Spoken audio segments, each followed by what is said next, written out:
twongeye kubaramutsa mu izina rya Yesu Kristo.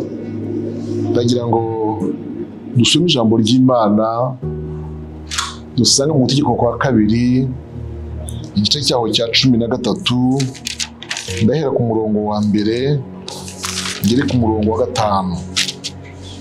Gutegekwa kwa kabiri igice 13 umurongo wa mbere kugera ku murongo wa 5. Munsi wacu wa kabiri. Ibimenyetso by'abahanuzi b'ibinyoma. Muri mwe nihaboneka umuhanuzi cyangwa umurōsi akakubwira ikimenyetso cyangwa igitangaza. Icyo kimenyetso cyangwa icyo gitangaza kigasohora. Icyo yakubwiye agira ati duhindukirire izindi mana izo tutigeze kumenya tuzikorere. Ntuzemera amagambo y'uwo muhanuzi cyangwa y'uwo murōsi, kuko Uwiteka Imana yanyu izabibagerageza ngo imenye yuko mukundisha Uwiteka Imana yanyu imitima yanyu yose n'ubugingo bwanyu bwose. Ahubwo mujye muyoborwa n'Uwiteka Imana yanyu, muyubahe, mwitondere amategeko yayo, muyumvire, muyikorere, muyifatanye hakaramata. Imana ishimwe. Haleluya. Aha twumvise amagambo akomeye bene data, asaba rwose ko tuyoborwa n'Imana. Twumvise hano umuhanuzi, twumva n'umurōsi. Aba bose ni inzira zimwe muri nyinshi ebyiri Imana ikoresha mu kuvugana n'abantu bayo. Kumva ijwi ryayo biciye mu bahanuzi, kumva ijwi ryayo biciye mu barōsi. Dore ikintu gikomeye hano rero, kandi abakristo benshi bajya bayoberamo. Ijambo riravuze ngo umuhanuzi cyangwa umurōsi niba babwira ijambo iri n'iri, igitangaza cyangwa ikimenyetso, ibyo bigasohora, ariko ngo ari ibibakura ku Uwiteka. Ari ibibakura ku Uwiteka, bibayobya bibakura ku Uwiteka ngo mujye ku zindi mana muzikorere. Uwiteka aravuze ngo muramenye, muzitonde, muzirinde, kuko ibyo ngibyo Uwiteka azaba yemeye ngo bibeho, agira ngo abagerageze amenye ko mwitondera amategeko ye n'ijambo rye n'amabwiriza ye.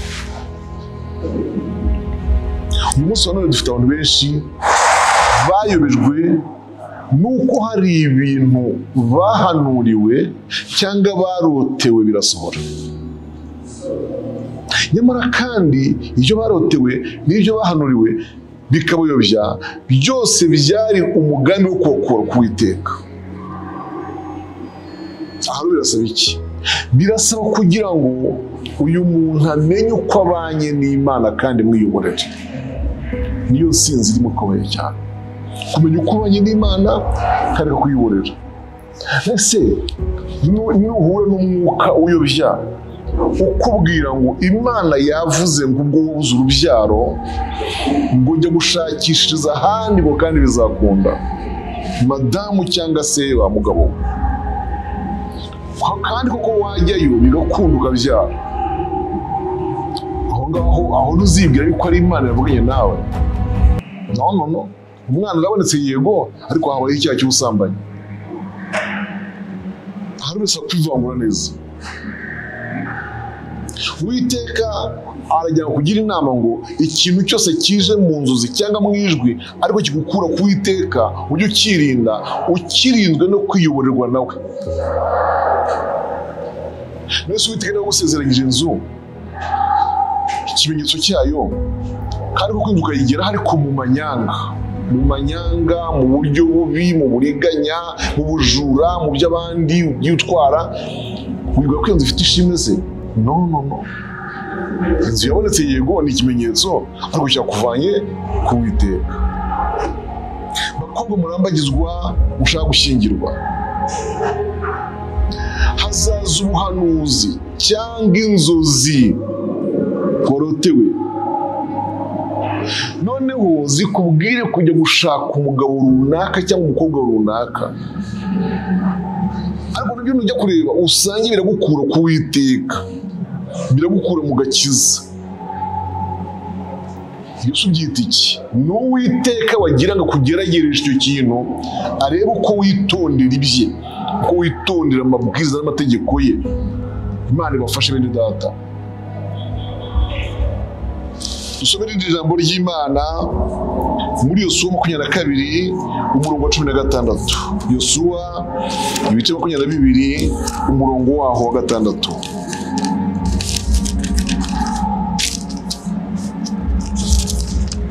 Ubwo ijambo ry'Imana rivuga, maze Yosuwa abaha umugisha arabasezerera, 22 umurongo wa 6 wa 16, sorry, wa 16 mu mbabarire. Yosuwa 22 umurongo wa 16. Umurongo uravuga ngo iteraniro ryose ry'Uwiteka ryadutumye ngo iki gicumuro mwacumuye ku Mana y'Abisiraheli mwagicumuriye iki? Ko muretse kuyoborwa n'Uwiteka mukiyubakira igicaniro mukamugomera. Imana dufashe cyane. Uwiteka yadutumye ngo tubabwire ngo dore inkomoko y'igicumuro cyanyu, dore igicumuro cyanyu cyaturutse. Iki gicumuro mwagicumuye cyangwa mwagicumujwe nuko mwaretse kuyoborwa n'Uwiteka Imana yanyu. Iki gicumuro mwacumuye ku Mana y'Abisiraheli mwagicumujwe, mwagicumuriye iki kintu. Dore icyabiteye nuko muretse kuyoborwa n'Uwiteka Imana yanyu mukiyubakira igicaniro mukamugomera. Kureka kuyoborwa n'Uwiteka bizana igicumuro. Ndabyibuka mu nyigisho twize ubushize zo kuyoborwa n'Umwuka Wera, twize mu buryo butatu bwo kuyoborwa n'Umwuka Wera. Ntabwo dusubiramo rero, ariko twasanze hari uburyo bwa gatatu bukomeye bwo kuyoborwa par force, ku mbaraga. Umuntu niyorohera Imana ngo imuyobore, ugasanga umuntu asa n'utabishaka, ndetse akaba yanabwira Imana ati Mana ntuntwaze igitugu cyane, nanjye nzi ubwenge. Itonde uko ubwenge uzi n'ubwo Uwiteka yaguhaye, kandi atabuhaye gahunda ngo aguhe umurongo bwatokorwa. Satani yabuvangira mwene data. Mukunde kuyoborwa n'Uwiteka. Imana tugirira cyane. Samweli wa mbere 12, igitabo cya mbere cya Samweli 12 umurongo waho wa 23. Dusome iryo jambo. Kandi ku bwanjye ntibikabeho ko ncumura ku Uwiteka nkareka kubasabira, ahubwo nzajya mbayobora inzira nziza itunganye. Badufasha cyane. Ubundi Samweli arimo gusezera ku baturage, kuri rubanda yarayoboye. Kandi ati ku bwanjye numva nzakomeza kubasabira, ntibikabeho ko nacumura ku Uwiteka. Sinshobora, nubwo muri mwebwe hagiramo abantu bangora mu buryo bwo kumvira no kwiburwa, njye sinshobora gucumura ku Uwiteka. Nzagumya mbayobora inzira itunganye yo gukiranuka, abananiye bananiye ko nabayoboye inzira y'Uwiteka Imana yacu. Aho urumva hajemo noneho umuyobozi rero. Umuyobozi ashobora kugira uruhare runini cyane mu kuyoba kw'abayoboye.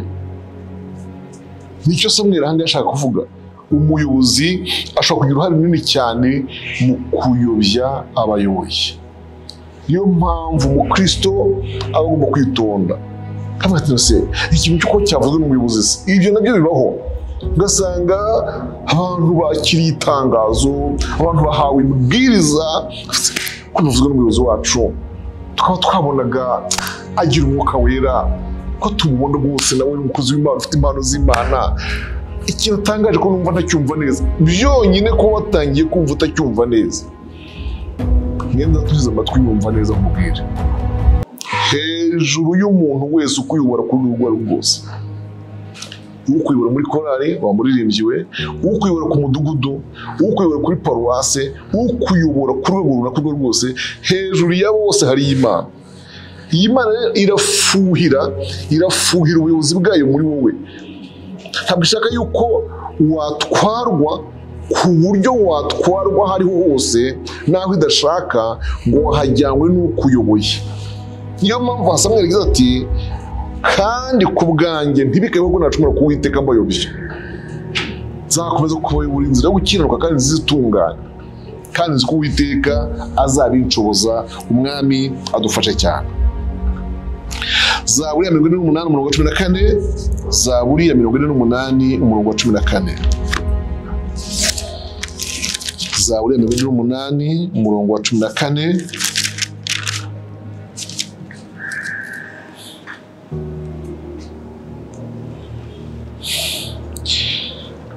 Muri Bibiliya za 93 n'umurongo wa 15 haravuga ngo kuko Imana ari Imana yacu iteka ryose nizatuyobora kugeza ku rupfu. Kuko ariko nashakaga kuyoborwa n'Imana kugera ku rupfu. Kuko Imana ari Imana yacu iteka ryose ni nayo izatuyobora kugeza ku rupfu. Impamvu ije amasomyo niyihe nuko mbere yuko impande ivuga ngo tuyinde tuzamurwe aba ariho duhindurwe bapfuye bazurwe kugezwa inzira ituvana ku isi tukajya guhura n'Imana n'urupfu gusa. Mwene data ukuze cyangwa se ukiri muto, ndakwifuza kuyoborwa n'Imana wumva tageti yawe ari ukugeza ku gupfa.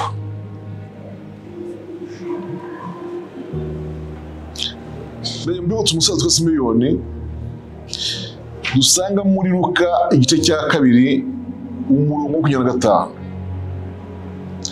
Uyu musaza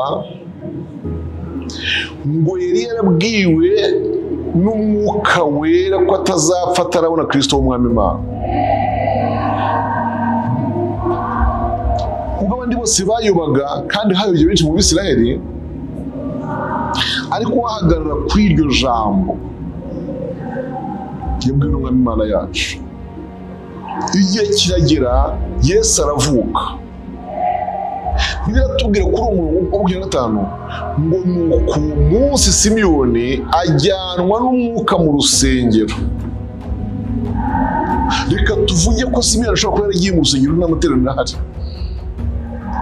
nta na gahunda y'itorero ihari, ariko ajyanwa n'Umwuka mu rusengero. Deja ngo ahageze asanga Yosefu na Mariya bazanye umwana ku mutambyi kugira ngo amugenze uko umuhango w'Abayuda wari uri. Ahita aboneraho aramuterura ashima Imana, aravuga ngo noneho Mwami Imana usezerere umugaragu w'amahoro kuko amaso yanjye abonye agakiza akwategurikira mu Isiraheli. Kuki yasezeye? Nkuko yumvaga icyo yari ategereje kigezeho. Ndabinginze bene data dukomeze tuyoborwe n'Imana kugera ku gupfa. Imana ibafashe cyane kugera ku gupfa. Intego yo mu gukiranuka ntikagarukire gusa kugeza ndangije amashuri abanza, kugeza ndangije kaminuza. Intego yo mu gukiranuka ntikagarukire gusa kugeza nshyingiwe, kugeza mvuye mu bukode nubatse iyanjye, kugeza mbonye viza ngiye aha n'aha kubana aha. Hari abantu gukiranuka kwabo kumeze nko gutagitinga, nko kureba ahantu ku kintu runaka cyo kuzagarukiraho, ariko oya ni ukugeza ku gupfa. Mwamba bafashe kandi bagirire neza mu izina rya Yesu Kristo Umwami wacu, amen. Imana ibamugisha. Mana yacu ishobora byose, himbazwa shimwa kuko uri mwiza kandi uri mwiza wagutegereje n'uburyo bwo gushaka. Ijambo ryawe rikomeje kutubwira ngo tuyoborwe nawe. Urifuza kutuyobora kandi kugera ku gupfa. Ntabwo dukwiye kugira ahandi hantu tureba nk'iherezo ryo kuyoborwa nawe, oya. Kuko hari abantu bashaka gukiranuka cyangwa barwana intambara bumva bafite ahantu bazagarukira bihaye nk'ikivi, tuzagarukira aha n'aha, tuzagarukira aha n'aha, kandi kuko hirya y'aho ngaho bakayoba. Ariko turifuza kuyoborwa nawe kugeza ku gupfa. Urakoze kubyumvise mu izina rya Yesu Kristo Umwami wacu, amen.